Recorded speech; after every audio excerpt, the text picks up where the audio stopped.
And we are live. Welcome back, ladies and gentlemen. I am one of your co-hosts, Blake Ruffino. Alongside me is my counterpart and co-host, Joe DeLeone. We told you not to sleep on week 2.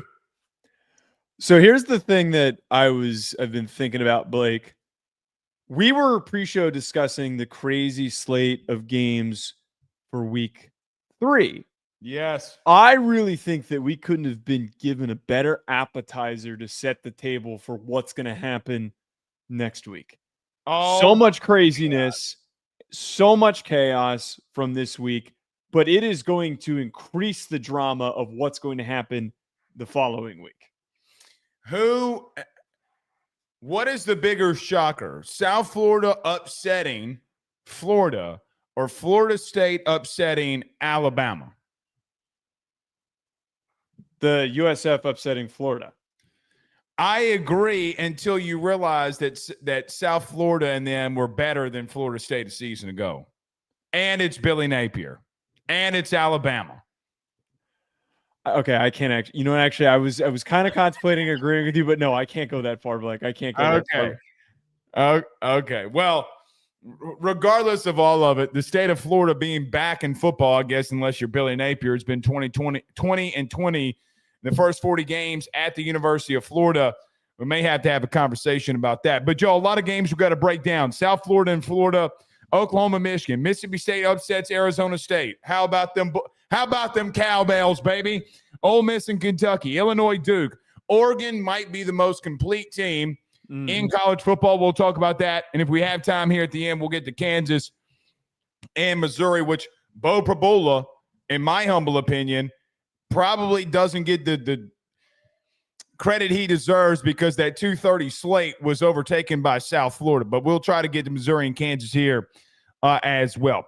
Joe, we have no time to waste. We got so many things that we need to discuss here. So everybody do us a favor. Hit the like and share to all those groups if you're on Facebook and to all those social media pages. You're watching us, listening to us on YouTube, so close to the 19,000 subs on YouTube. Do us a favor right now. Hit that subscribe button down below. It is free. There's nothing you have to do for it. Or you can just join as a member. You can do that as well. If you're watching us or if you're listening to us on podcast, do us a favor and rate, review, and subscribe. My good friend, let's get to it because we got so many different things that we got to get to here. Joe, I wish I could come in here and say I can't believe it, but South Florida kind of warned us that this could happen after beating top 25 Boise State and dominating them a week ago. South Florida goes into Gainesville and knocks off the Florida Gators. When you recap this game and you look back on it, what are your thoughts? So I do want to give flowers to USF, but I want to save that for the back end part of this conversation. Just to very clearly state this, though, I have a lot of confidence that USF is going to be the G5 representative, or at the very least, they're going to be in the running for it. This game isn't the only evidence. The Boise State performance that you just referenced was a ton of evidence that this team has every single layer that we look for in an unexpectedly dominant G5 team. But we have to talk about Florida, man, because this year was supposed to be the year. This year was the year that Billy Napier was going to take this team with a loaded front seven, a solid offensive line, and an uber-talented quarterback with weapons all over the place. It was supposed to be the year that they shocked everybody, maybe went 9-3, went to the college football playoff, finished in the top 5 of the SEC. Everything was supposed to come together. And I'm not trying to downplay USF, Blake, but this is not a game a team like that is supposed to lose. They looked so sloppy and all of the same issues and problems. I feel like we're talking about Alabama right now like we did last week. All of the same issues and problems that have plagued this team in the past came back to bite them in the ass. Penalties, mistakes, special teams miscues, not tackling when you need to rally to the football. The final drive was the only example that we need to point to when Isaac broke away and set up this team in eventual field goal range. Like, I don't know where this team goes from here. I hate to do the Billy Napier is done speech, but I really don't know how they're supposed to recover. So there's a couple of things. Now, I don't, you know, what we try to do when you and I come in here is talk about the winner first. And I want to talk about the winner first, right? Because I think that South Florida did some really good things. I thought that they showed that they had a lot of courage to go for it on fourth down. They really took it to Florida when it was 3rd and short. They did a lot of really good things. But, Joe, here's the thing. Whether you want to take it for Florida, you want to take it for South Florida, it really doesn't bother me how you want to read this. But the God's honest truth was, in the last 2 weeks, South Florida has only given up, on average, 11.5 points in the first 2 games versus ranked opponents. The second half of the game is where we got to start with this, ironically, because I thought in the first half, both teams had really long sustained drives. And what they really did was they ran the clock down. So there wasn't a lot of possessions between the both of them. So you got a really close game early. But, Joe, the second half is where South Florida showed, ironically, in my humble opinion, that they might have a little bit more depth, they might be better coached, and they cared more. Let me explain. South Florida in the second half forced a 3-and-out, an interception, a 7-play punt. Then you have the safety. Joe, they lost by 2.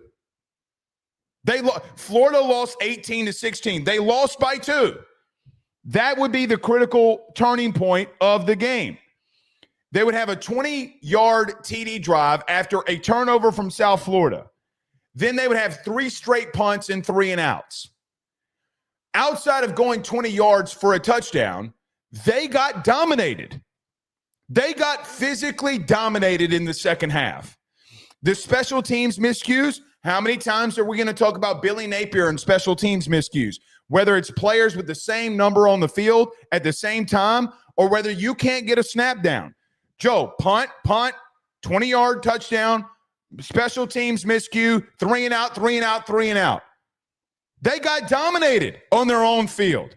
And for that, what South Florida has done the last 2 weeks in this coaching staff, what they've done the last 2 weeks is nothing short of incredible. They have buy-in and culture. And I thought I saw a team in the second half for Florida who didn't have an answer for getting punched in the mouth.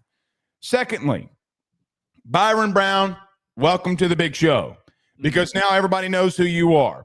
Joey went 23 of 36 for 263 and a touchdown. But the big thing is he had 17 carries for 66 yards. Every time that his team needed a big play, he put the entire team on his back and he made it. The dominance defensively in the second half and Brown's performance in the second half led them to the win. I'm a big fan of Brown.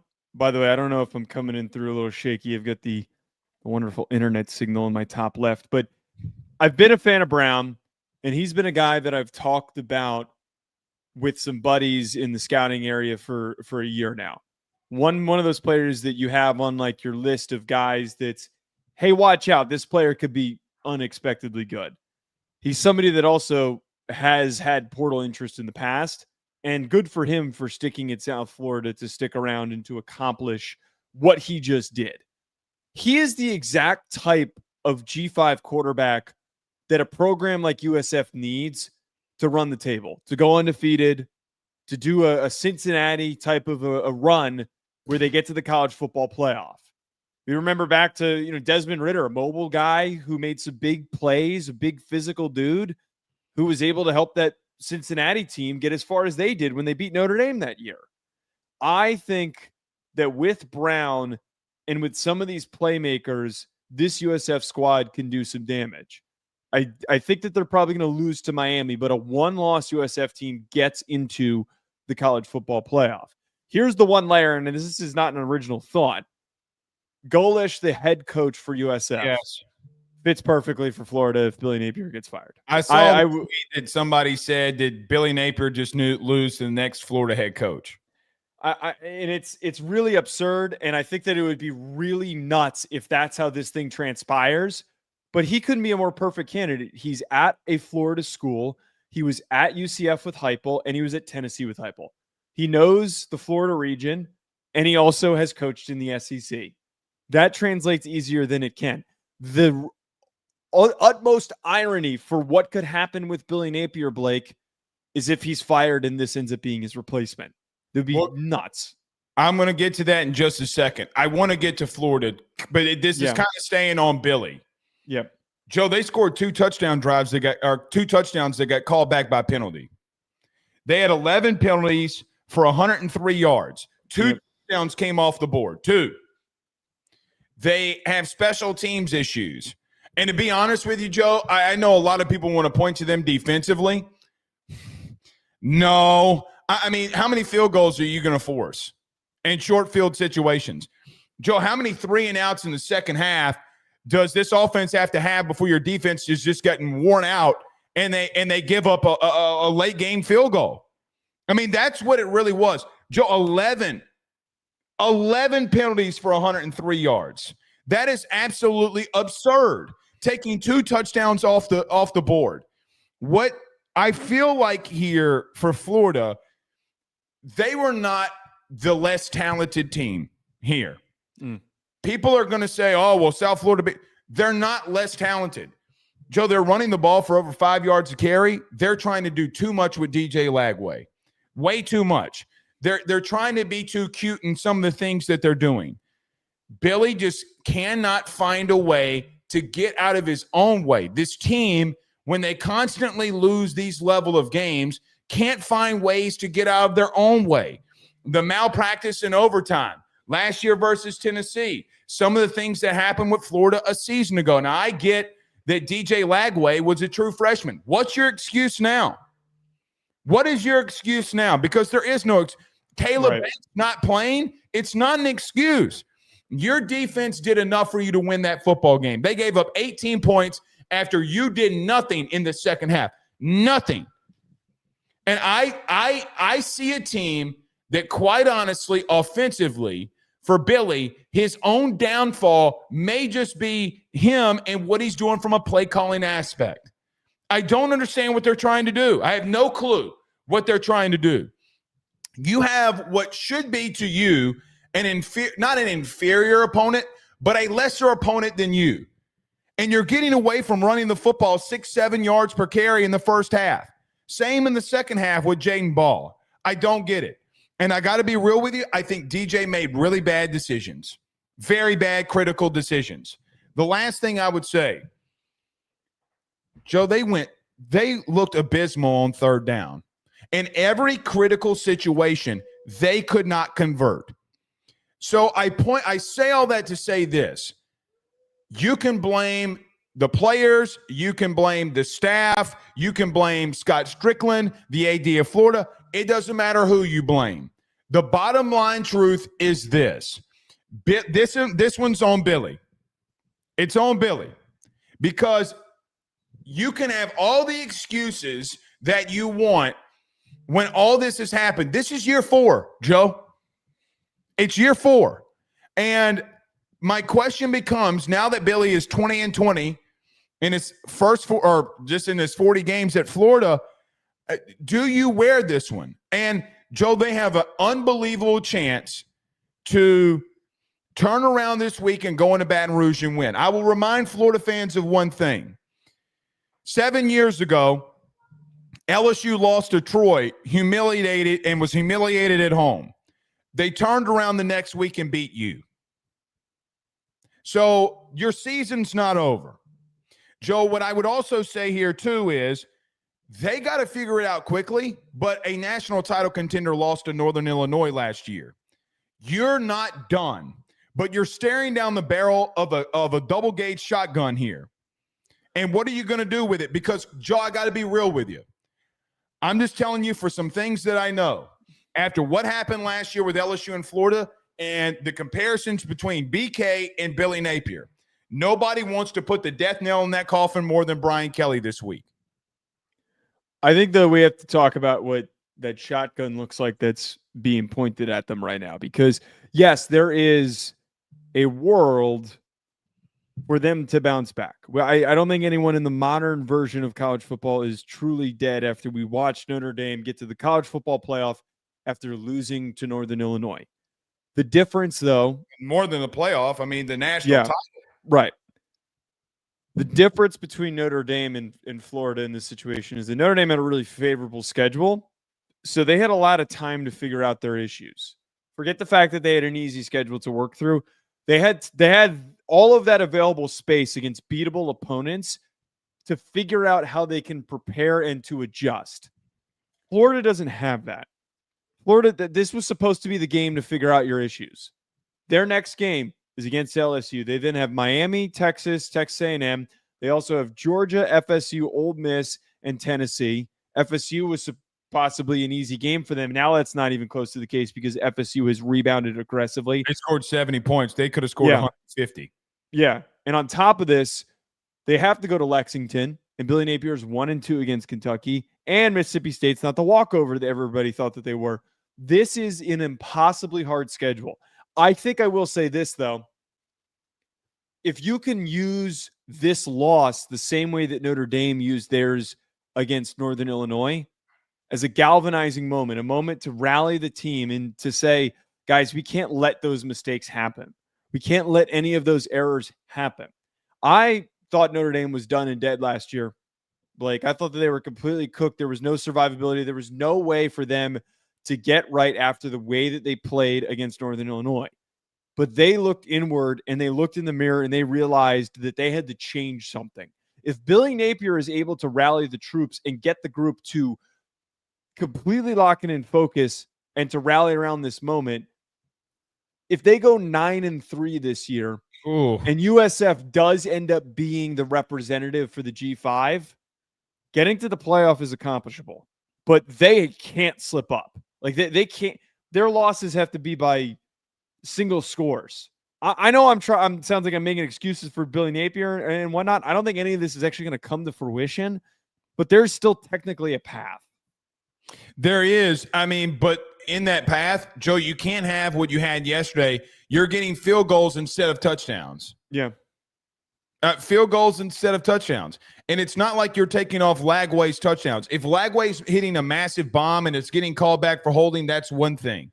Joe, they're running the ball in and they're having simple penalties and simple holding calls. Joe, listen, at some point you got to look in the mirror for a culture and a program and a team. And quite frankly, all of the small things that they can, like the things that continue to pile up, seem petty, but they also seem like an undisciplined football team to me too. Very undisciplined. Can you figure it out? But Joe, the God's honest truth is you got dominated in the second half, and every time that you got in field goal or the red zone, you couldn't convert for 7. They might have left 11 to maybe even 17 points on the board, and you can't have that. So we'll see. All right. Every episode is brought to you by our good friends over at FanDuel. Go to FanDuel.com today. You have some discretionary income. You can utilize that with our good friends over at FanDuel. Sign up today. Joe, I had it happen to me again. I went 18-2 on my 20-leg parlay. $1 20-leg parlay. Want to know the teams that lost? Florida. Guess the other one. Yeah, I don't think you're going to guess the other one. Who was it? It was freaking UCLA. Why would you bet on UCLA? Because if an FCS that team's team, ass. I thought that Dan Mullen would find a way to lose it, and I bet against my own G5 team. I'm an idiot. Dude, I'm telling you right now, they're so bad. That's the worst Power 4 team. It's worse than any. It's obviously worse than Mississippi State. There's no team Kansas in the State's SEC. right there. Kansas State's right there. No. They are tragically worse than Kansas State. Kansas State's got problems. They are not as bad as this UCLA. I want a bowl game between UCLA and Kansas State, battle of the mid. Kansas State would win by 30. I'm telling you that right now. I don't know about that, but you can go over. What I do know is you can go over to FanDuel and place all those bets. NFL back today. I know, Joe, I'm sorry that Jaden Daniels had to humiliate your Giants again, but that's neither here nor there. Yeah. But go to FanDuel. Got a problem? Call 1-800-GAMBLER or go to FanDuel.com/RG. Also, if you're looking to go to some games this weekend, a massive slate in week 3, need to talk about our good friends, Joe, our good partners over at Gametime. Yes, Gametime is the official ticketing partner of Ruffino and Joe show. And I brought this up last week. Every year, try to go to a Notre Dame game with my dad, and it has been a huge pain in the butt trying to buy tickets. It is hard. A lot of these websites are not very clear on the price compared to the fees and all those things. I went over to Gametime when I bought our tickets this year when we went to the Miami game, and it couldn't have been easier, couldn't have been more efficient. When I found and looked through the available spots, it was in and out. They were able to find me one of the best deals out there available as well. And if you want to find a great deal for this college football season, there's so many more games to be played. Head on over to Gametime, download the Gametime app, and use code Ruffino, Ruffino, for $20 off your first purchase. Again, download the Gametime app and use code Ruffino, Ruffino. By the way, little birdie told me that the tickets for Vanderbilt in South Carolina have hit an all-time high. Are they real? How much? I mean, I don't know, but they said apparently that they have some massive tickets. Look, Vanderbilt in South Carolina becomes very interesting. Both of them played Virginia Tech weeks 1 and weeks 2, and looks like old Vanderbilt got the better of old Virginia Tech. Brent Price probably cooked too. I hate to say it, but it's probably the truth. You know it's not cooked? Brent Venables in Oklahoma, Joe, went up against Michigan last night in Norman, Oklahoma. And what some believe is the coming out party for John Mateer. When you go but look back and recap this game, what did Oklahoma do to beat Michigan, and what did you see? Blake, the one thing that we talked about this season and we talked about coming into this game specifically, in order for Oklahoma to play well throughout the really difficult schedule that they have, there's two things that needed to happen. Their defense needed to play in a top 20 level. They needed to be smothering. They needed to be downhill. They needed to be confusing for opposing quarterbacks. Venables needed to really tap into the identity of the athletes on the group and cause some serious problems for opposing offenses. And John Mateer needed to play up to the potential that we know he has with Ben Arbuckle orchestrating plays for him and for him to be at a top 10 quarterback level. Mm-hmm. I think that yesterday, we don't have full proof just yet, but we got a really nice early glimpse into what can happen with this Oklahoma team this year. That to me is the ceiling, is a team that is loaded with athletes like Deion Burks and John Mateer evading pressure and just being able to find that next play right when you think he's about to get sacked and taken down. Mm-hmm. Blake, I was impressed by Oklahoma. I don't think that one game is enough for us to bank on and say that everything's fixed, because there are some issues I'd like to get to. But I came away quite impressed when I didn't think that they were going to be able to play very well up against that Michigan front seven. They dominated on third down. I think Sherrone Moore and the offensive staff for Michigan, they just kind of got taken to a woodshed by Venables and company. Joe, we'll get to Michigan in a minute. I don't think it was all play calling. I think that they vastly need help at wideout. Does Michigan? I mean, there were multiple throws that Bryce Underwood made that have just got to be caught, and it's very critical. But, Joe, they won every big down. Every big critical situation, it went Oklahoma's way. I thought the domination of those critical downs, I mean, Michigan went 3 of 14 on third down. Joe, Oklahoma went 9 of 17 and went 1 for 1 on fourth down. They just continued to show that on critical situations that they can do big things. It does come down to John Mateer. I don't think he was as crisp as maybe some thought at right after the game. From a throwing perspective, he went 21 of 34 for 270. He had the touchdown and the interception. But, Joe, it was his legs. In every critical situation, they kept running QB power or QB counter. And the converted tight end, the former linebacker, I thought really took it to that second level in a very physical, and I still give Michigan this, a very physical defense, Joe. I mean, like, they were coming after John Mateer, and they made a lot of really good plays. And I still think that Michigan defense is solid, even more than solid. I think that that's a good defense that you went up against. But, Joe, here's the thing that I think that I take away from the critical down coaching situations that Brent Venables sent after Bryce Underwood in his second start, which was a big talking point going into the game, was everybody wants to point to the John Mateer breaking tackle, throw right to Satania, the Heisman, quote unquote, Heisman level moment, which very well could be. We talk about all these things with Napier with his legs, and I agree with you. He made some very big passes. Deion Burks with a critical catch along the sidelines early. Joe, the biggest thing that I take away from Oklahoma, boy, they were physical.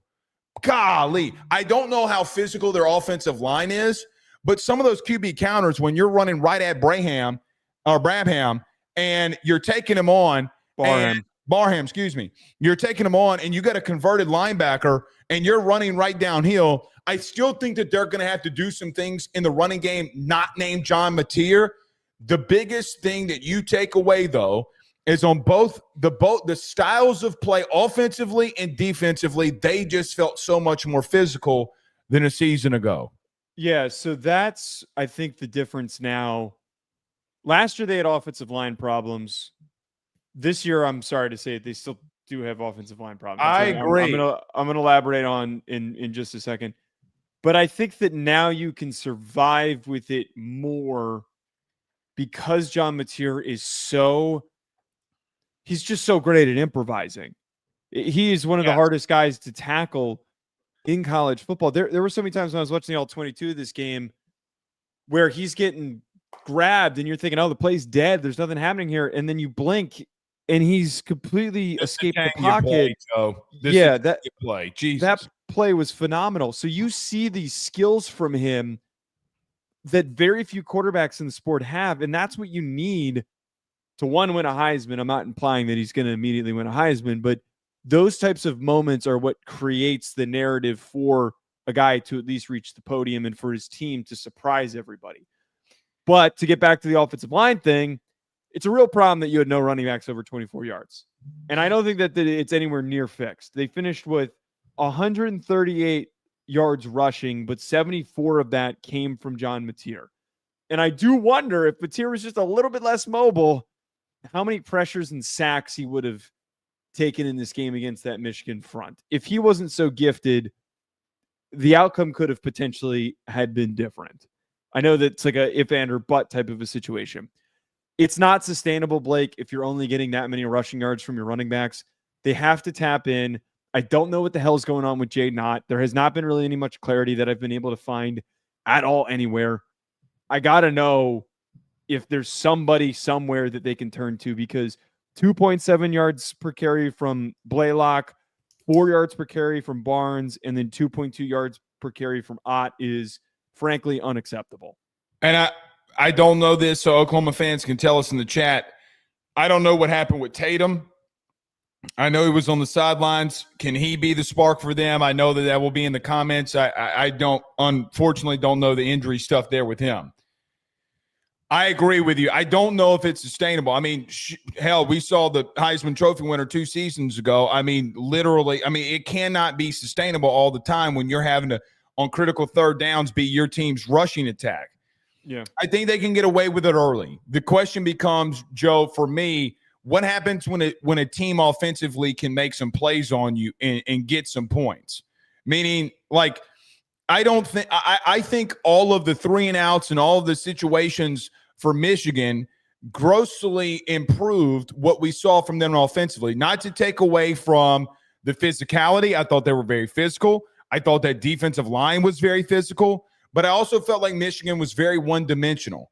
I thought Bryce Underwood's performance is far better than the 9 of 24 that he went for against Oklahoma. Joe, they can't have these drops. They can't. I know the bubble screen where the Oklahoma corner blew it up. You had a couple of drops, though, a couple of critical drops in critical situations. But I think that Oklahoma went into this game knowing, Joe, that they had to have it. I don't feel like Sherrone Moore felt that way. I felt like I felt a team that had desperation and needed to right the wrong. Now, I do think, talking about schematics and offense and things like that, I do think that they did do some things to counteract not being able to run the football other than with Napier. Let me explain. There were a lot of passes to the running backs out of the backfield. There were a lot of stuff short to the tight end off some play action, extensions of the run game. But, Joe, what is going to happen in the future, to your point, if they cannot run the football with their running backs. The other thing I want to point out with Oklahoma, Joe, Denzel Burke, I know that you've been high on him for a long time. He looks fully healthy. The jet sweep in the first on that first drive was really good. The big catches down along the sidelines. He had a massive game. Can they find another target or two? That would be fantastic. But I got to bring this up to you, too. I thought defensively they looked really good, too. Yes, I completely agree with that. To kind of address the Michigan offensive issues, I think that it's a little bit hyperbolic to just immediately jump in and say, oh, Bryce Underwood's cooked. He played like ass. There was no separation to be had in a lot of areas from their receivers. So credit to Oklahoma's defense for doing what they did. The other thing, too, that there was not an effective counter to by the play calling by Sherrone Moore. Bryce Underwood in this game was 1 of 10 when Oklahoma blitzed him. And it showed up on the film. You watched him. He had pressure in his face. They didn't do a very good job of blocking in the interior. So he was getting contacted immediately. I didn't understand why they weren't. It's the same problem we talked about with Arch Manning last week. You have a guy that's this big, insane athlete who is the most athletic player on both sides of the ball on the entire field in a 50-mile radius. Why are you not deliberately scheming him touches? There were only a couple of plays where he actually had either a design run or they were running some sort of read option.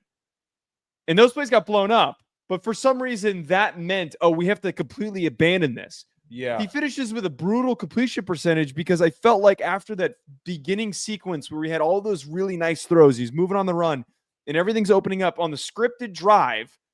Once everything got tight and they started pressuring him, it became hell. It became really hard to get through. This is a true freshman in his second game in a very hostile environment. Mm-hmm. I am not abandoning him. The other thing, Blake, that bothered me, like really, really bothered me, you have two opportunities on 4th and short, down the deficits that they were down, where they just need to go for it.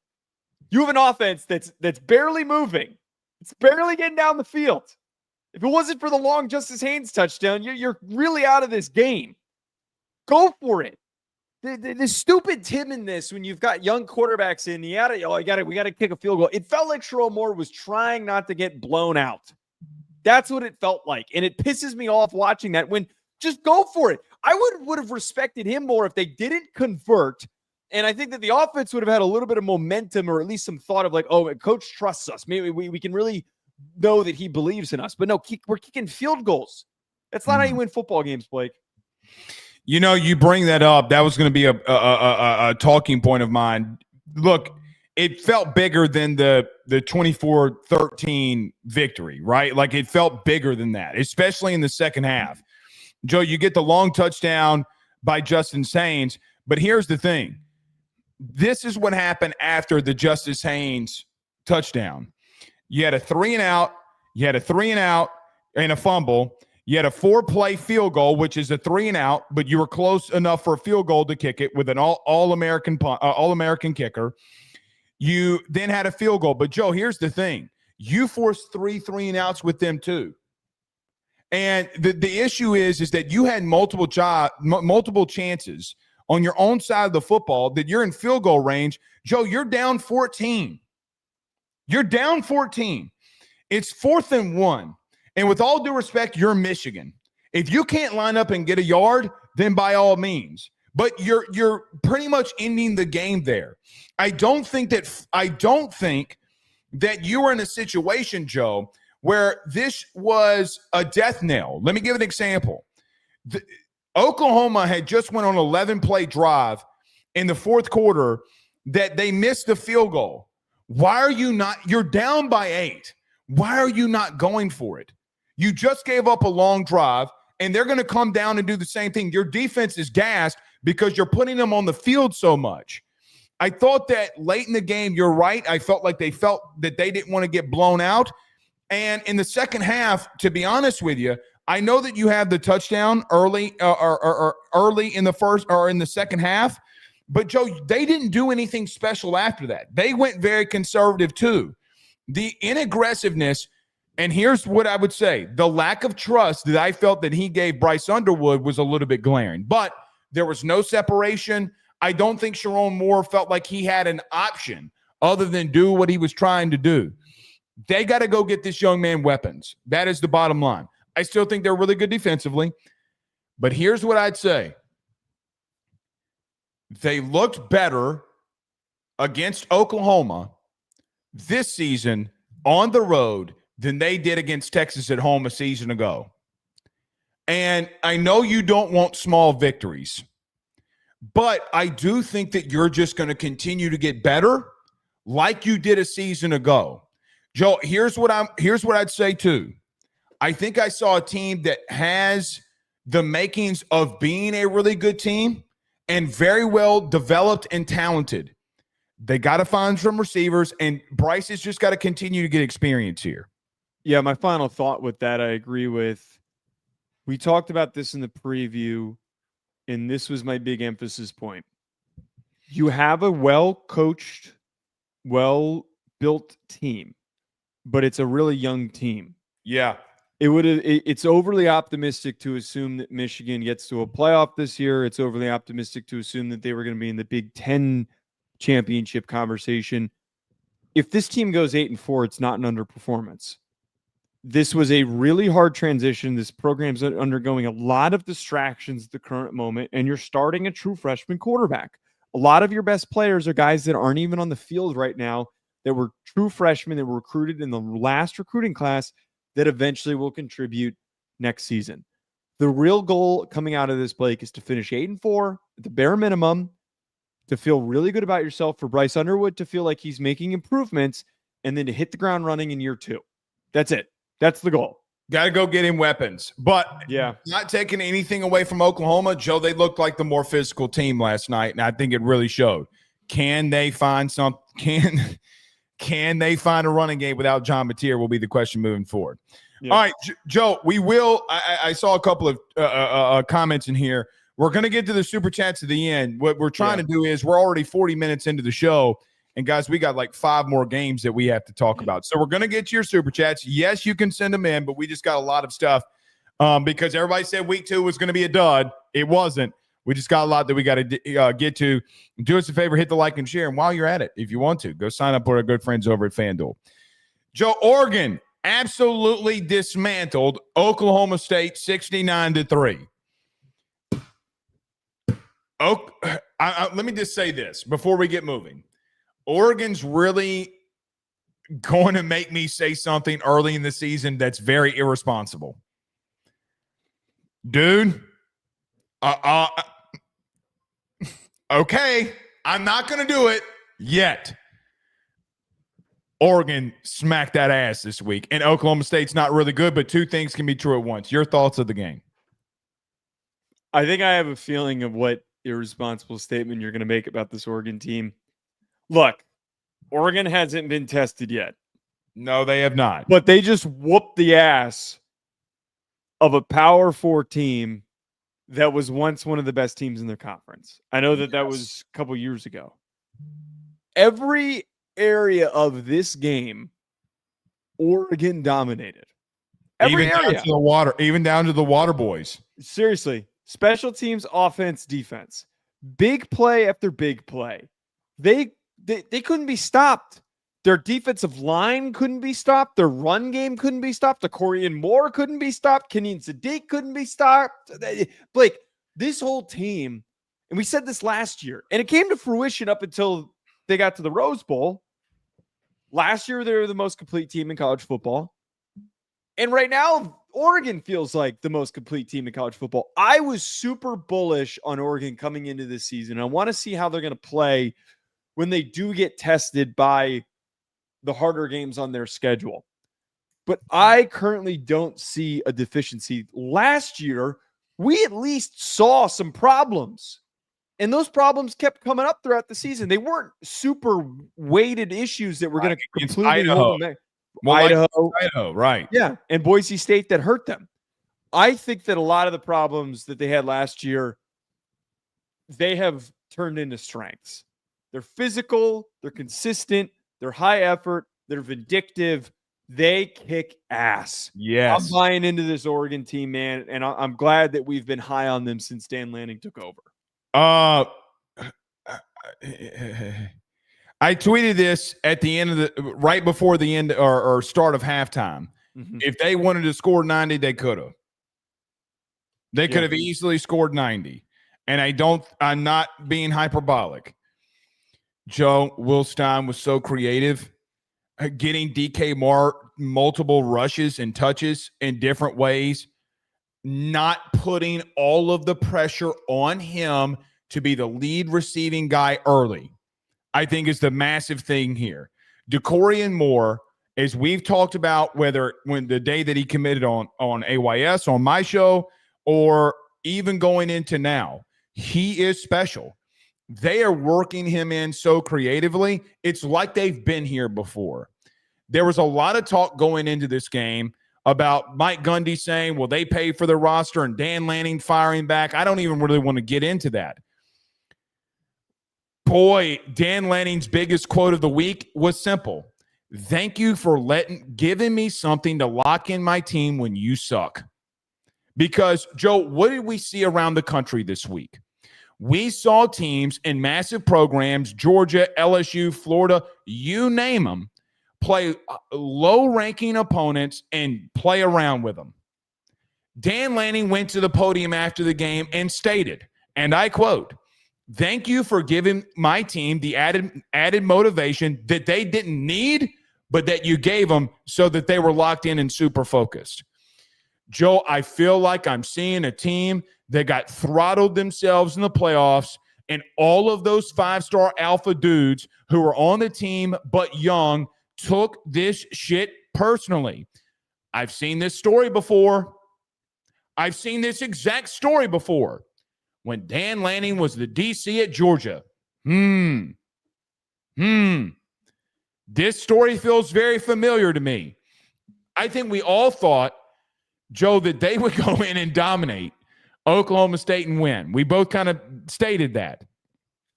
They had 312 rushing yards. They gave up less than 80 yards in the air. There isn't anything that they did not do down to the exact T. Now, we'll get to Mike Gundy, but I think two things can be true at once. I think Oklahoma State's a really, really bad football team. I think this Oregon team at the current moment looks really pissed off about how their season ended a year ago, and they're on a warpath. Joe, it's not for me that they're playing the inferior opponent. What it is for me is that late in the third quarters, the starters are still in, and they're taking it to them. They're up 56. They were up 56 and literally still wanting to beat the shit out of them. That's a mental thing. That's psychotic. That's is. In a good way. That's like, holy shit. But it's a culture thing. Yeah. We ain't letting up until Dan Lanning pulls us off of you. After you talk shit, he wasn't going to. It was almost video game-esque the way that they played. They played on junior varsity. Seriously.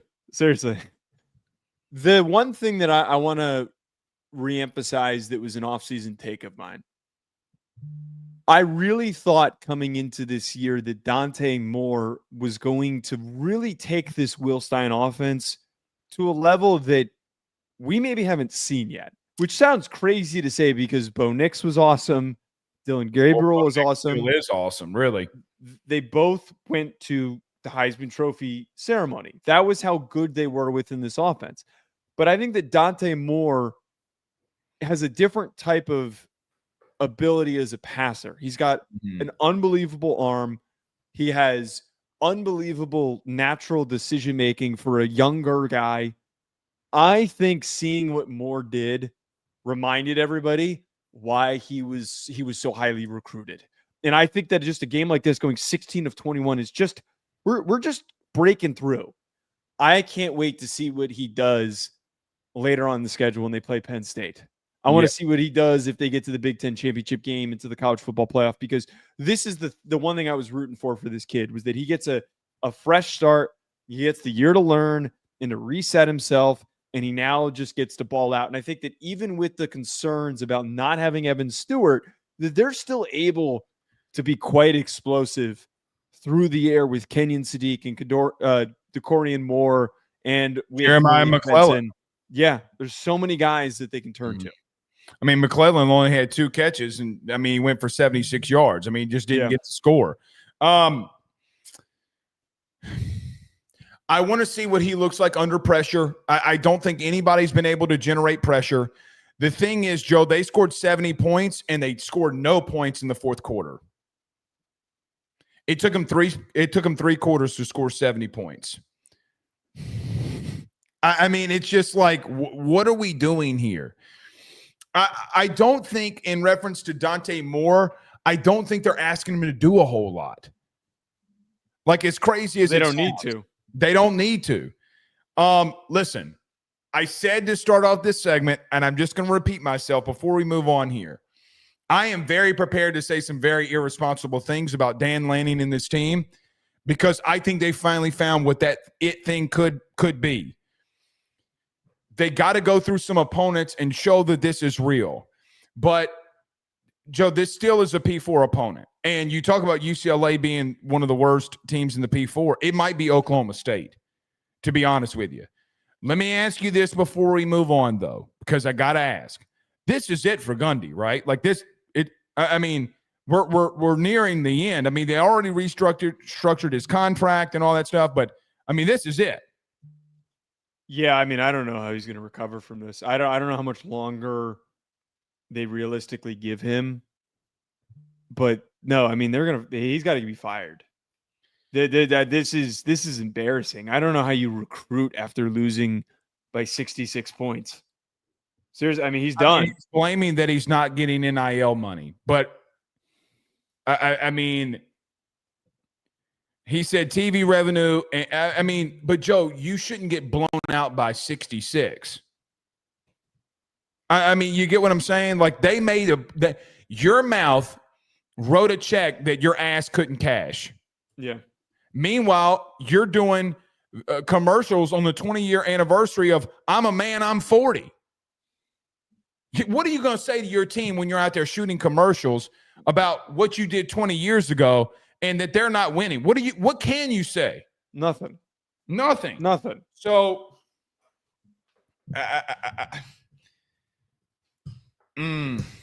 I don't know, man. It's just not good. We'll see. You know, Gundy gets fired after every year I play college football 26 every year. That job opens up pretty quick. Can I tell you what I do every time? What?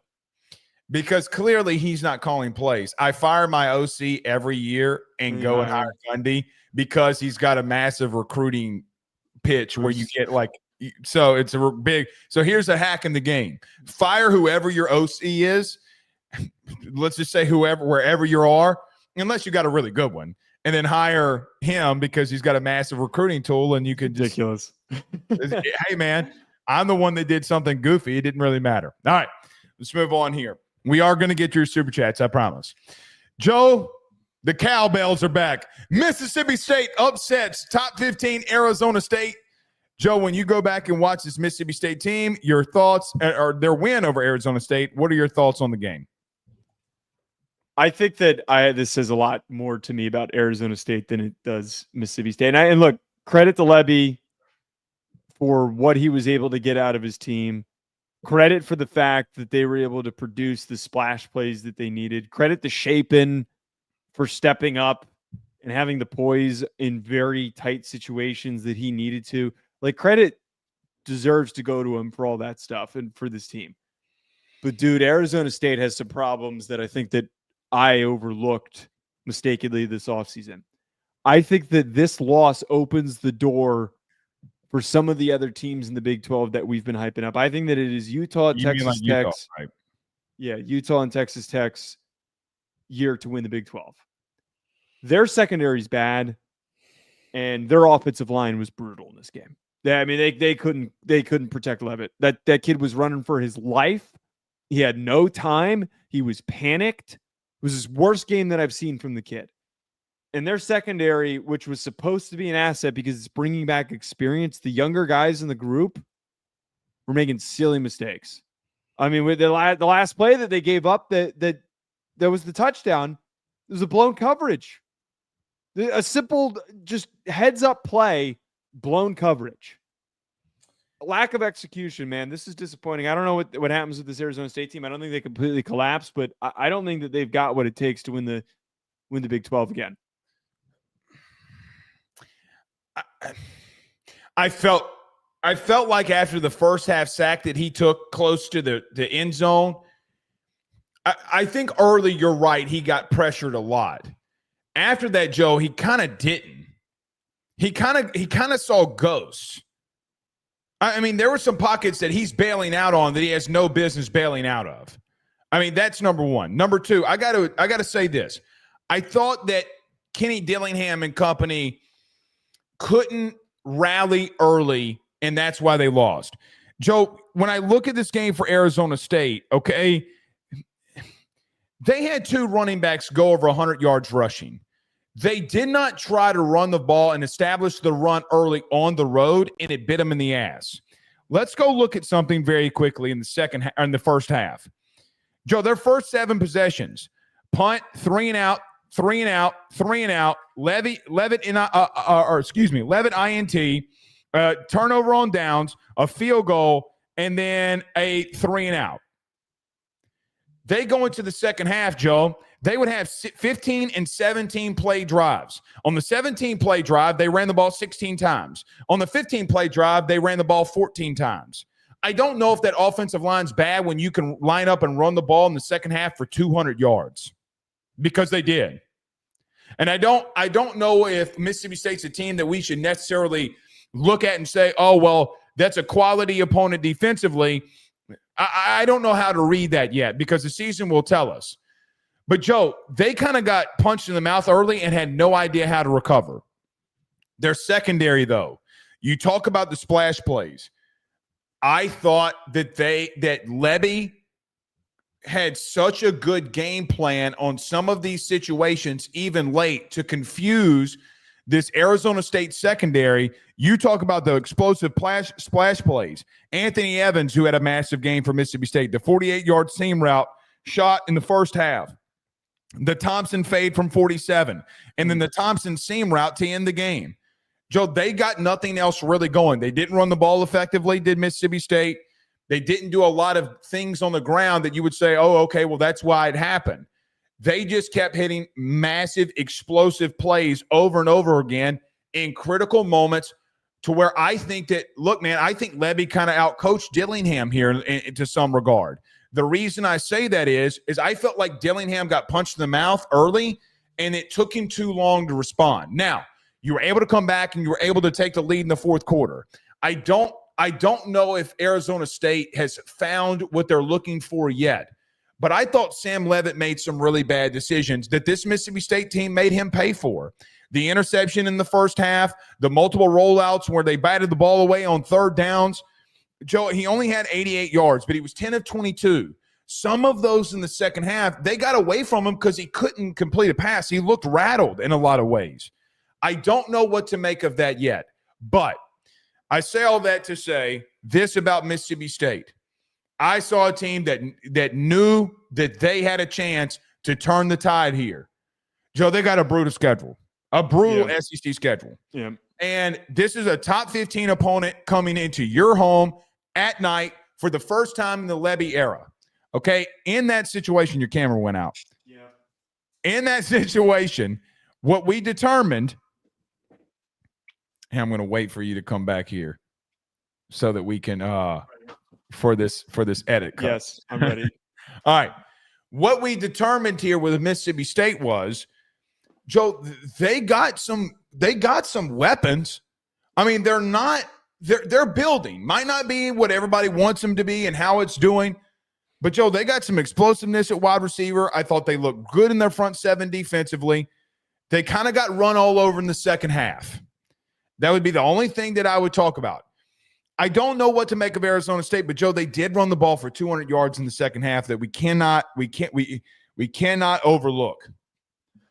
I think the problems that I have with Arizona State, Blake, is the fact that they put on film that their secondary is easily attackable. I mean, that is embarrassing. I'm just going to be clear about this, emphasize this, that it's embarrassing the plays that they gave up that swung the tide of the game the way that it did. Jordan Tyson, we know, is a fantastic receiver. They don't have much to turn to outside of Tyson. None. Nothing. Their second leading receiver was Raleek Brown, who's one of their running backs, who had 10 yards. They have a serious problem if all they can do is throw to Tyson. It's a serious issue. Do you feel, to rudely interrupt you, I felt like they didn't get him enough touches or looks. I think that they were trying to, and that was all they were really able to turn to in those few instances that he was able to get open. Teams on their schedule in the Big 12 that have better secondaries than Mississippi State that are going to be able to use this film are going to be able to slow down the passing attack. I think that it's almost to a point where opponents are going to, or in this circumstance, Mississippi State almost wanted them to run the ball. They were daring them to run the ball, and that was why they found so much success. The one thing that was quite stupid to me, how do you march down and get down in a goal-to-go situation and you end up kicking a field goal? I don't know if that was some sort of over-calculation of time management because there were around 2 minutes left on the clock and you were trying to get them to burn all their timeouts. I don't know how you don't just punch it in. That was ultimately the stupidest part about this. This was, and I'm not saying that Dillingham is a bad coach because I think he's a tremendous coach. Yeah, we love him, but it was almost a lack of experience. Like he's a very young guy. It almost felt like his inexperience as a coach caught up to him in a way that it shouldn't have. You completely overanalyzed the situation that was so simple that you got down to the 1-2 yard line a lot quicker than you thought you were going to. Just punch the damn ball in, because at the very least, if you give up that touchdown, you get the ball back, you go to overtime. That was so stupid and mismanaged by me. The only thing with that was a 95-yard drive. And I felt like that the only thing that I would punch back on that with you is they went 95 yards in 8 or 9 minutes. I felt like he thought, because I was thinking the same thing you did. I was like, oh, he just thinks his team's gassed. He thinks his offense is gassed. And he went, and listen, for what it's worth, Joe, I mean, they don't get it in. You're right. It's 1:38 left on the clock. I mean, they just ran, they had the ball for damn near the entire fourth quarter. Literally 17 play, 95-yard drive. The problem is that if you're going to let them hit an explosive, let them be there by their own end zone, okay, and try to force them to a 3-and-out and punt the football, because you know they're not going to have time to get you on a busted coverage that goes for anything of significance. And then, Joe, if you force a punt, you can then try to go for the field goal there and win it, right? I do think it was a little mismanaged there at the end, but I felt like he thought that his team was gassed there. Look, massive win for Mississippi State. I don't feel like we talked enough about him. I will say this. Yeah. I thought Blake Shapen looked good in situations. You got to clean up some of the third down inefficiencies. They got to be able to find Bothwell the football and Booth the football a little bit more. You can't run the ball for 2.2 yards per carry. You just can't. No. Because when that happens, you're just – Joe, that's what happened to Arizona State. What happens when you play Texas, when you play Georgia, when you play these other teams? That will be the ultimate question. You did give up 251. It's a massive win for them. And, Joe, I don't want to take away what something could be. Joe, they might go 4-8, 5-7, 6-6 for all we know. This is a monumental win for them. You still got a ways to go on both sides of the ball, but they got some explosiveness at wide receiver. Hey, have an off night in your secondary and watch what's going to happen, because Levy's going to scheme it open now. And I think ultimately, like, that's the biggest thing for me, is that everyone overlooks this team. And we never talked about them this offseason because we only had so much limited time to talk about as many teams as we did that were in the actual national championship conversation. Mississippi State's not a national championship contender, and I don't think that's a hot take for anyone. But the assumption that they were going to finish last in the SEC was just out there. No one thought that they could do anything. No one thought they were going to win this game. Yeah, I think there are a lot more lifeless teams in the SEC, a number of which that they can outperform. Like Arkansas is a team that they can finish with a better record than. Kentucky's a team that they can finish with a better record than. Start slowly climbing is the goal here with Mississippi State. Go from being as rough as you were last year into competitive, and then go from being competitive into unexpectedly scrappy. That's how Vanderbilt built themselves up. That's how South Carolina has always built themselves up. That is how you turn yourself into a upper. You're never going to. Mississippi State winning the SEC is going to be a really hard thing to actually happen. The Dak Prescott Dan Mullen year was an anomaly, but to be in the top mix, 9-3, right? To be in the top mix of like the top 8 teams is accomplishable for them. Yeah, I agree. And listen, they got some serious speed at wide receiver now. Serious speed. Yeah. I mean, I know Craver left, but Joe, they got some elite explosiveness. Yeah. On that side of the football. All right, let's go to their counterparts. Joe, Ole Miss rallies back late on the road against the University of Kentucky. They went 24-20, or no, excuse me, 30. Hold on, I completely messed that up. Excuse me. I said 24-20. I know it wasn't 24-20. I think it was 30-23. Yeah. But Ole Miss does find a way to win and hold on against Kentucky. Joe, when you look back at this game, your thoughts? Look, I know that Ole Miss won, and I know that they deserve credit for finishing the way that they did. But, dude, what is it with Lane Kiffin and this Kentucky team, man? because I'm not trying to completely crap all over Kentucky. They fought on defense. You know, they fought. They put a lot of effort into this game. They fought hard. I'm not going to say that team is dead and it's a bad program. I'm not going to do that. Stoops will always put out a hard fighting team. But, dude, that team has no juice. And that was what I said coming into the previews, that they do not have any explosiveness. That game ended up being close because of Austin Simmons having 2 brutal interceptions. Blake, we're constantly reminded when we've got these really young quarterbacks and we think are going to be really gifted and exciting players, we're constantly reminded that road environments will always bring us back down to earth on our expectations. Yes. I don't really have super high hopes that Ole Miss is some playoff darling. I think my preseason assessment that this is an 8-4 team that is going to be building towards a great 2026 season is on point, because that is not a championship caliber performance. It's an improvement from last year, but there are still issues that need to be worked on after the way that they played because of how inconsistent and how messy they were.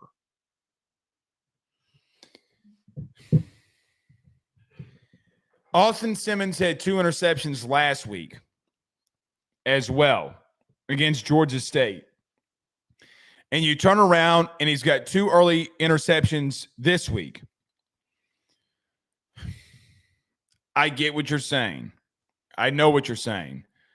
They weren't good interceptions. Both of them were one where he's getting pressured, okay? He gets hit, he overthrows a post, and it gets picked off by the same guy, by the way, from Kentucky. So I don't want to, just say it wasn't a big deal. Ty Bryant came down with both of the interceptions. This first one's off of a bad snap, and he throws it away because he starts to panic. When he gains experience, he's going to know just to pick the ball up, at worst, eat it. The thing for me when I look at Ole Miss and I look at this game, I think the inexperience is very true when it comes to Simmons. I think that when you look at some of the bad things that happened, both interceptions in the first quarter, Joe, what I do look at Ole Miss is how they rallied. They're down 10 after having 2 interceptions. They're able to come back in the second quarter and get a touchdown on a 6-play drive and a touchdown on an 8-play drive, and to end the half with a field goal to take the lead 17-13.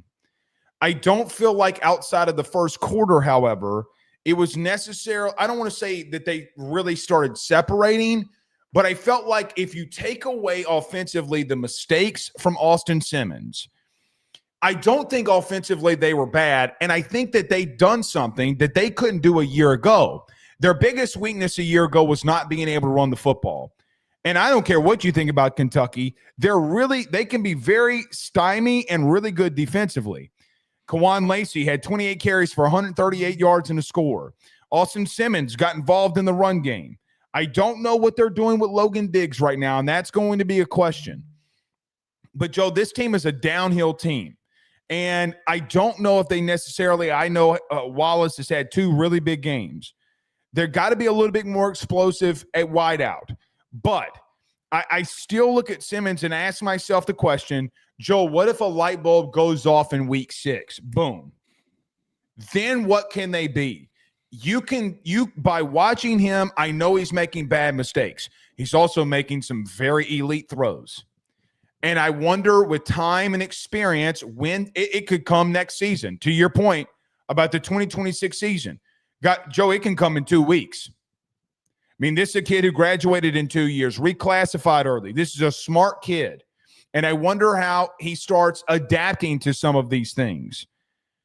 The thing when I look at Ole Miss, I feel like offensively, regardless of how long it takes, I feel like I have a lot of faith that Austin Simmons and Lane Kiffin are gonna get that fixed. I don't know if this year, but even going into next year. At some point, I think he's talented enough. Things will be fine. I don't know about this season completely. But, Joe, I'm going to bring up something that happened to them last week, and it happened to them again this week. They gave up 172 yards rushing. They gave up 191 a week ago.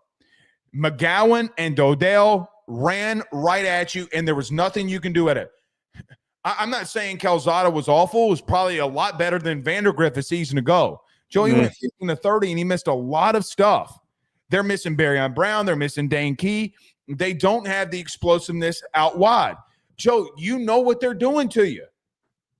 But you know that they're running the football right at you. And they kept chipping away. Chip. And that's what kept it close. Now, I think Stoops kind of mismanaged some things at the end of the game as well as the end of the half. Offensively, with Lane, I know everybody has their thoughts and opinions. I think they get that fixed. Joe, they keep getting run all over. And against better teams and better offensive lines, you better watch out. I think that generally that's like one of the big reasons to what you just talked about, their run defense, and why I just don't think that this Ole Miss team's like really ready to contend. Last year was the window. Last year was the time to go to the college football playoff and to do some damage. I don't think there's anything wrong in this sport. There's this assumption because we're used to occasionally seeing Alabama and Georgia constantly reloading, and Ohio State's now in that state where they're reloading, Oregon's reloading. If you're not one of these teams with completely bottomless pockets to constantly spend for talent acquisition, there should never just be an immediate expectation that your best team is going to be followed up with an equally talented team. I don't think many Ole Miss fans were just assuming that this team was going to be unreal, but plain and simple, outside of the defensive woes that you just discussed that caused problems throughout this game, Austin Simmons is going to be that inconsistent, and he's going to have those throws that are that brutal. This team's not going to be able to do much damage. I really love Austin Simmons. This is not a knock on Austin Simmons. He's 19. He keeps getting brought up by the broadcasters. He's 19 years old. He's young. Let the kid grow. Let him improve. Let him go out there and make the mistakes. That is my biggest thing when I talk about quarterbacks, Blake, is I would rather see what Simmons did. And you brought this up last week where I saw some aggressiveness. I saw some full conviction in every throw, Joe. Willingness to take chances. And sometimes when you do that as an inexperienced player, you're going to make mistakes. You're going to throw an errant ball. It's going to get picked off, and it's going to hurt your team. I'm fine with him doing that. But sadly, when they have to square off with the tough teams in their schedule, they don't win when he goes 13 of 24 for 0 touchdowns and 2 interceptions. They don't. I thought they still got very creative with him.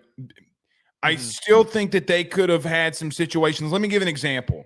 The 4th down call to Wallace, okay, where they go for it on 4th down and they hit it. Joe, are we having a different conversation if 2 of the throws that he made aren't down at the 1 and they're in there? I think we're saying – this is what I honestly think that we're saying. All right, he had a shitty first quarter because he did. But if those 2 passes that he made don't get stopped at the 1, we're having a whole different conversation. Like, all right, are we getting second quarter, third quarter, fourth quarter Austin Simmons? Or are we getting first quarter Austin Simmons? By the way, this is his first start on the road. Yeah, seriously. Listen, guess what? Arch Manning's 20, 21, whatever it is. I mean, it's not a massive difference. Some of these situations with these young quarterbacks, it looks a lot more favorable than what people wanted to point out. So, right. I still think he's got the fullest conviction in every throw that he makes, and we'll see. You look like you're getting pushed around a little bit up front. All right, Joe, last one, maybe 2 more here. Who knows? But Joe, to wrap this up, the border war. Here's the truth.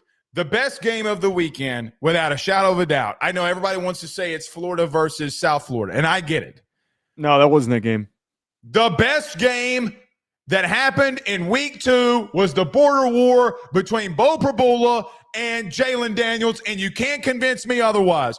That was a hell of a game. I would just like to say that Baylor SMU was close. Okay. Yes, which, by the way, shout out Dave Aranda. Funny. Hell of a win. Play a team that's actually going to go above 500 in the regular season that SMU doesn't win it. Isn't that interesting? Well, anyway. We're not here to fuel your opinions. This Missouri game was freaking fun to watch. I bet on Missouri on FanDuel, and I was more than happy that it ended up hitting. Missouri recovered from a 21-6 deficit. Offensively, I am really bought into this Missouri squad. I can't totally say the same thing defensively because their secondary had a lot of issues, which I'm sure we'll get to. But, dude, they look so different from a year ago. They look like this really hard-nosed unit, and Bo Prabula is better than I think anybody thought he was going to be. Everybody thought Bo Prabula, the Wildcat quarterback at Penn State, was going to come in, and he was just going to run the ball, and they were going to do a lot of read option stuff, and maybe he'd go over 200 yards passing, 250 if he has a good game. He was fantastic. He was decisive. The ball was coming out quick, and he was another guy who was willing to take shots and to take chances.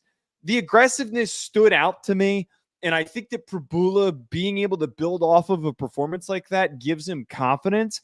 It sucks Sam Horn went down, but now that you're fully committed to one player, this is how this offense meets its true potential. But him, Roberts, and Hardy builds out a really dangerous trio. Blake, did you know that Hardy, of the 112 yards that he had on the ground, 103 of those were after contact? Yes. That dude is impossible to tackle. I need more people in the college football world to get themselves learned on Ahmad Hardy. That kid will run through your chest and take your soul. Hold on now. What? Roberts will too. Well, but this is my point, though, is that we've got the core of an identity that is going to do some damage. And we talked about this in the preview. Even if this team has deficiencies, Blake, they have such a favorable schedule. They have the most favorable schedule in the SEC. Getting to the playoff is very realistic for them. Joe, I'm not going to go that far yet. Okay, but fine. I think that Drinkwitz and company are the most elite staff in the country at one thing. Every time they go in the portal and get backs, they hit massively. Look at any year. They go and get 1 or 2 backs from the portal, and they massively hit. Joe, if I would have told you between Bo Prabula and Drew Allar this week, stay with me. If I would have read this stat line out to you, 30 of 39 for 334 and 3 touchdowns. Penn State played FIU. You'd probably think, oh, well, Drew Allar had a day. No. The like you said, the quote-unquote mobile quarterback, Bo Prabula, went off. And Joe, quite frankly, he was making some throws in bread baskets. perfectly placed throws. Them being down early felt like they got punched in the gut until Bo Prabula took a massive hit after a run, and then they were off to the races. Off to the races. The thing that I look at the most, and we'll talk about this Mizzou team a lot, Joe, is how Bo Prabula was able to sit in the pocket and deliver dimes. That's the thing to me that I was like, oh, well, man, here they come. Here they come. They're on a comeback. And every time that there was a big play, it just felt like that Bo Prabula was making a massive throw. Now, he was able to get a lot of complimentary from his run game. Got to give that Missouri offensive line a lot of credit. Joe, they absolutely whipped Kansas up front in the second half. But I just felt like walking into this, I didn't know to expect this level of performance from Bo Prabula and how he ran the football the way that he did. Throw the football the way that he did. But, man, what an absolutely awesome display. And, by the way, they held Kansas to 3 rushing yards. 3 rushing yards. The number one thing that everybody knew coming into the game was that Kansas with Jalen Daniels in this offense is going to want to establish the run. Joe, they had 19 carries for 3 yards. Now, 25 of that comes on the fumble that went for a safety, and I get that. But they had 10 carries for Jalen Daniels that went for 17 yards, and Heshaw had 11 yards, and Williams had none. Joe, they had 3 rushing yards. The time of possession in this game for Missouri was 40-20. Jalen Daniels and them scoring the 21 early points was great. Joe, they got absolutely dominated after the first quarter. Absolutely dominated. You had a 42-point run by Missouri. They whipped their ass for 3 quarters. If I would have told you, Joe, going into this game that Lance Leipold would have a team with 3 rushing yards, what would you have told me on Friday? You would have laughed. You would have told me I'm crazy. Bruh. 3. I know their secondary gave up some big plays and Jalen Daniels did some things. Fine.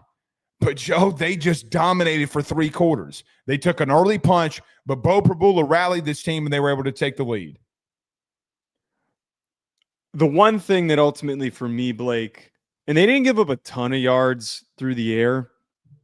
They gave up, I believe, damn it, I had it in front of me. They didn't go over giving up 300 yards. But the way that they gave up a number of big plays that extended drives is what made this game so high scoring, and it's what made this deficit so big. Now, they made one of the most important plays that they needed to with the interception that they had on Kansas's final drive to close it out. That, to me, was significant. But to give up some of those big splash plays through the air, I do have concerns about the Missouri secondary when they're challenged by teams that have more dynamic receiving cores. I don't know their schedule off the top of my head, but I think that they're definitely going to get challenged more than what we saw from Kansas. Kansas quality team, man. Kansas is going to go out there, fight. They're going to have playmakers. They have juice. But there's going to come a time where they're going to have to deal with a team that's got a more dangerous receiving unit. Well, you're not wrong. I mean, they took 2 really big punches in the first quarter, right? Well, really 3, if we want to be honest. Mm-hmm. You had the 2 touchdowns, and then you had the fumble return touchdown for Kansas, right? I get what you're saying there. I'm not as worried as you at the current moment. I still want to see them. I just think their front 7 dominated, to be honest with you, after the first quarter. I just think that it's the opposite it's the extreme version of what we were just talking about with Ole Miss. You got punched in the mouth in the first quarter, but Joe, you got a 12-play drive, you got a 17-play drive. I mean, you got the interception, you got the 10-play drive to end it, you got the long Roberts touchdown. I mean, you physically wore them down. And ultimately, depth won you this football game in a massive rivalry game. But, man, they looked really good on offense. They were really clean. And anytime that you can run the football on a really quality opponent, it's a good thing. Having the ability to run the rock, I think, is where this team becomes dangerous. And the bigger part here is the offensive balance. Is they started off like a complete and utter mess, complete mess for what we just talked about there. The opening series to go down in that 20-6 hole that they were in was compounded mistake after compounded mistake. But to trust their identity and then to be able to rally to the point where they had big rushing plays, they had big passing plays, they had big conversions on 3rd down, 4th down, whatever they needed, they were able to convert. Didn't get 4 of 5 on 4th down, by the way, which is one of the Yes. most insane things that can be said in a game. Drink's got nuts. Pause. Dude, seriously. But he does. He's got nuts. That balance is, I think, going to really show up for them in important games later on in their schedule. I want to point this out, too, for Missouri. It felt like, too, that Prabula and Kevin Coleman had a real connection, too. Yeah, yep. Kevin Coleman had a massive day, man. So did Norfleet, but massive connection. Anything you want to draw from before we get out of here, anything you want to draw from the Kansas side of things? I mean, I said this going into the game, Blake. I didn't think that, and I even said this after week 0. I don't think Kansas is as much of a threat as they used to be. I don't think that they have the bodies on either line of scrimmage to be much of a threat. They don't scare me. I think Leipold has a fun and explosive team that is well coached. They only had 2 penalties in this game. They only had the 1 interception after they were pressing, then they were down by multiple scores. But the most that this team is probably going to be in the future is 8-4. That's it. I thought that. Well, I didn't really think that I was going to see a Bo Prabula throw the way that he did from the pocket. No, I didn't expect it either. And that's why I think I'm the most impressed and why I think that this team is going to be more dangerous, because he wasn't supposed to be able to do that. He wasn't. Joe, Nobody saw him throw it. Nobody saw him throw it at Penn State. He barely threw the ball. I got to be honest. It's an upgrade at quarterback from Missouri. I the way that he believe it. Well, yeah. I'm not trying to make fun of Brady Cook. I'm just saying, like, the way that he can move, he showed some athletic display too. So, yeah. All right, Joe, we got a lot of super chats in here that we got to get to before we end the show. Titan says, watch out for Utah with a $2 super chat. Well, Joe's been telling y'all that since February. I'm just saying that who did Utah play this week? I'm not sure. Oh, they beat the shit out of Cal Poly 63-9. I really want to see what they do that Texas Tech Week 4 matchup. That's the one that I'm juiced up for. Texas Tech, Jesus, Mary and Joseph. Yeah, I'm telling y'all, it's gonna be a war. Elks with a $2 super chat says Danny Dimes, baby Joe, also 37% completion percentage. Daniel Jones is still bad. You guys just went against the Dolphins, and he's referring to pull up the same exact comment that he had with 37% completion percentage. Also, Michigan line of scrimmage, soft AF. He's talking about Bryce Underwood. Elks, I get it. I know that it's a opportunity to point and laugh at your rival, but I'm telling you right now that is not going to be what that kid looks like at the end of the season. No, it's not. Just not. He probably will have troubles against Ohio State. I don't disagree with that, but 2 years from now, when he's a junior, that is going to be so far in the past. He's so gifted. They got to give him some weapons. I find it so wild that Ohio State fans can poo-poo all over Michigan and you still can't beat them. That's a good point. JK with a $5 super chat says, don't piss off Dan Lanning. Did he just get Gundy fired? Also, Dante is clearly the best 2023 quarterback recruit. How about DK Moore? We were hyped about DK Moore, which we talked a lot about. We said this during the segment. I mean, the fact that this guy is so vindictive that he took it out on Dan Lanning, I mean, that's just unbelievable. The one thing, though, I will say, it doesn't really take very much to be the best 2023 QB. It's him and Arch. That's it. The rest of those guys have been really bad. Yeah, can we hold off on Arch? Can we just hold off? Yeah, give him a little bit. Golly. But the rest of that class is awful, though. By the way, the rest of that class it's not. It wasn't great. I agree. Go Iris with a $2 super chat says, "Is Gundy on the hot seat right now?" He's been on the hot seat. I mean, he had to take the pay cut. Yeah. No, I don't think he's going to make it to the end of the year. If they have a losing record, I bet he gets fired. I agree. Elks with a $5 super chat says, Day and Moore had the same number of regular season L's. Moore took a L over 590 days ago. Second season, Day took one over 2,400 days in seventh season. I don't think that's fair because Ryan Day walked into a freaking gauntlet of a program. And the team that Sherrone Moore took over was amidst the whole NCAA and the sign stealing stuff. So they were focused on winning a national title. They weren't recruiting. They didn't go in the transfer portal. They are dealing with a lot more distractions. I don't think that the state of the team that Sherrone Moore took over and the state of the team that Ryan Day took over are anywhere near the same. If Ryan Day didn't succeed, then we would be having a serious problem. I mean, y'all wanted to fire him after the regular season. Yeah. Seriously. What changed now? Brian says, fire Sherrone, coaches like a kitty cat, screens and runs every third down, pathetic, playing not to lose all game. That's exactly what I brought up earlier. It felt like they were trying to play not to get blown out. And I hate when coaches do that. I think that he just didn't want to have the target on his back if they got blown out by like 20 points and then had to sit for his suspension. I would have respected him more if they had been aggressive. But no, I agree with that statement. I think it was soft. The only counteract that I would have to that would just be your receivers keep dropping the ball. Why are you going to keep throwing it to them?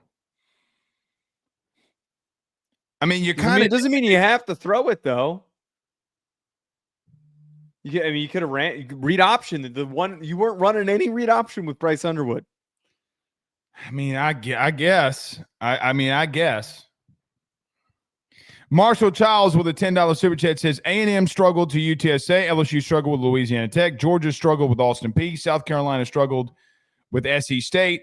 Arch looks like hot garbage. What's the takeaway with the SEC here? I didn't think that Georgia and South Carolina really struggled.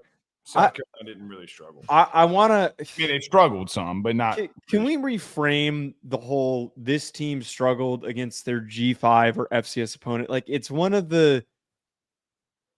Just because the score is close does not mean said team struggled. Sometimes, yes, it is that they were outmatched, outcoached, whatever it was, and they weren't ready in their bad team. The teams that were just named there. Overlooked opponents. It happens all the time in college football. The SEC is 8-2, P4 versus P4. If you want to throw in the South Florida, because they can be a playoff team, and I know they're not P4, you can even say 8-3. The Big Ten and P4 versus P4 is 5-3. The Big 12 is 4-6, and Joe, the ACC is 2-9. I did not know that. That is appalling. I mean. We didn't talk about Illinois and Duke here, but if we wanted to, Altmaier went off. And by the way, Altmaier played his ass off. He played his ass off. And by the way, Duke had 5 turnovers. 5. Sloppy game. No. Darian Mensah should have taken $1.5 million instead of $2.5 million because he ain't got an offensive line to save his ass. That's true. He didn't have any protection. He has got one good receiver, a lot of penalties. And listen, I'm just going to tell you this right now. There were a lot of teams offering him 1.7.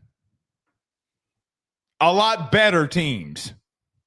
I don't know why he picked Duke, if I'm being completely honest. You picked Duke. I told you not to bet at Brett Bielema. You know what? No. Brett Bielema also followed me on Twitter, and he followed you on Twitter. This is what I'm going to do. I'm clipping the show from last week, and I'm sitting into our good friend Brett Bielema. Go ahead. Do it. Can't be right every single time, damn it. Try to take some chances, whatever. They, godly. They weren't bad. They just kept turning the ball over. And then a lot of bad, untimely penalties. Yeah, it was just like they'd move down the field and then they'd fumble, and by the end of the game, they just kind of gave up. They did. All right, massive week 3. Joe, by the way, we are going to have to break down Vanderbilt in South Carolina. I'm just telling you this week. Big boy. Oh, boy. All right. I'll see y'all tomorrow. Peace.